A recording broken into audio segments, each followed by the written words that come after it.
भर्गो देवस्य धीमहि धियो यो न प्रचोदयात्। जैसा कि अभी आचार्य जी कह रहे थे कि आज के भजनोपदेशक तो मोबाइल और डायरी निकाल लेते हैं। सभी को नमन करता हूँ। मंच पर उपस्थित विद्वानों को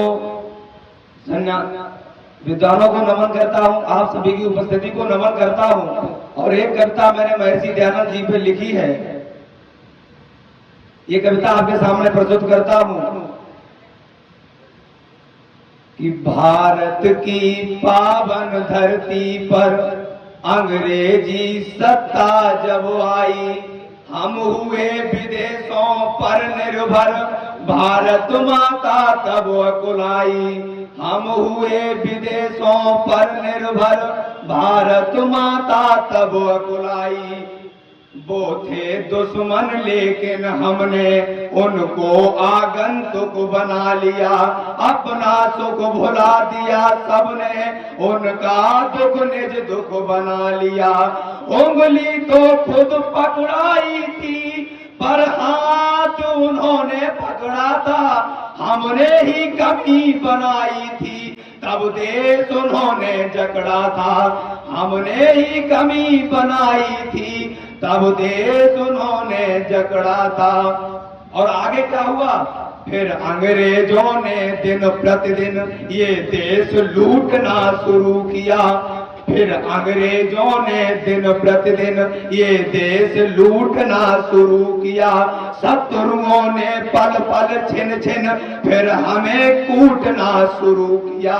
भारत की संस्कृति ने तब तज धैर्य फूटना शुरू किया। इस अखंडता की डोरी ने किस भांति टूटना शुरू किया। जो भी आवाज उठाता था तो जुबान काट ली जाती थी। उस समय हमारी मातृभूमि पर अनहोनी मंडराती थी, उस समय हमारी मातृभूमि पर अनहोनी मंडराती थी। ये जो लास्ट वाली पंक्ति हम उठाते हैं, इसके बाद में अगर आपकी तालियां मिल जाए तो इसे और समर्थन मिलेगा। आगे है कि कर मातृभूमि का चीर हरण, कर मातृभूमि का चीर हरण, खुश होते थे अत्याचारी, चुप्पी साधे वो थे बैठे अर्जुन जैसे बाणाधारी। चुप्पी साधे वो थे बैठे अर्जुन जैसे बाणाधारी। उसी सभा में चुप बैठे थे भीम से विशाल गदाधारी। उसी सभा में चुप बैठे थे भीष्म जैसे ब्रह्मचारी। आवाज उठाते वो कैसे, ये तो उनकी खुददारी थी। वो चुप बैठे थे क्योंकि ये अपनों की ही गद्दारी थी। वो चुप बैठे थे क्योंकि ये अपनों की ही गद्दारी थी। अब ध्यान देना, अगर सड़क पर कितने भी कंकड़ पड़े हों उनसे कोई दिक्कत नहीं होती है, और जूते के अंदर एक कंकड़ आ जाए 2 कदम भी नहीं चलने देता है। ये उन्हीं गद्दारों की वजह से हुआ।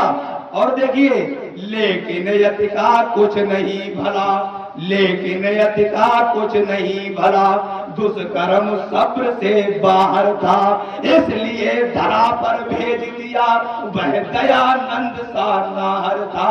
इसलिए धरा पर भेज दिया वह दयानंद सा नाहर था। इधर झूठ छल धम द्वेष का जब गर्दन तक भर गया घड़ा, तब उधर टंकरा बासी भी अपने पैरों पर हुआ खड़ा। जब पुण्य धर्म के अंबर में अधर्म के युद्ध में गचाए, तब देव रूप में दयानंद इस व्याकुल धरती पर आए। तब देव रूप में दयानंद इस व्याकुल धरती पर आए। व्याकुलता छाई थी भू पर, ऋषि ने उनको भी छार दिया। व्याकुलता छाई थी भू पर, ऋषि ने उनको भी छार दिया। वर्षा कर छित पर धर्म मेघ मानवता का उद्धार किया।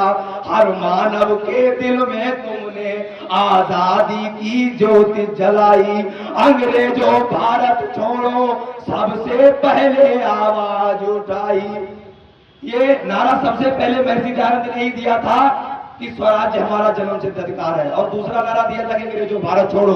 तो जहर दे के उन्हें मार दिया गया कि हर मानव के दिल में तुमने आजादी की ज्योति जलाई, अंग्रेजों भारत छोड़ो सबसे पहले आवाज लगाई। ऋषियों की परंपराओं को बन करके जल सींचते रहे, बन करके जल सींचते रहे, तुम गिरती हुई सभ्यता को सदैव ऊपर खींचते रहे, तुम गिरती हुई सभ्यता को सदैव ऊपर खींचते रहे। और अंतिम 4 पंक्तियों में कहना चाहूंगा, जिस महापुरुष ने अपने शरीर का अपना बलिदान कर दिया हमारे देश के लिए, हमारे लिए, हमारी संस्कृति के लिए, और उनके लिए हमने क्या किया कि पर आस्तीन के सांपों ने, वही कंकड़ आया सामने, पर आस्तीन के सांपों ने निज आस्तीन पर वार किया, जिस थाली में खाया उसमें ही छेद यार से पार किया, दे दिया जहर ढा दिया कहर, खो दिया एक हीरा हमने, अपना खंजर अपना सीना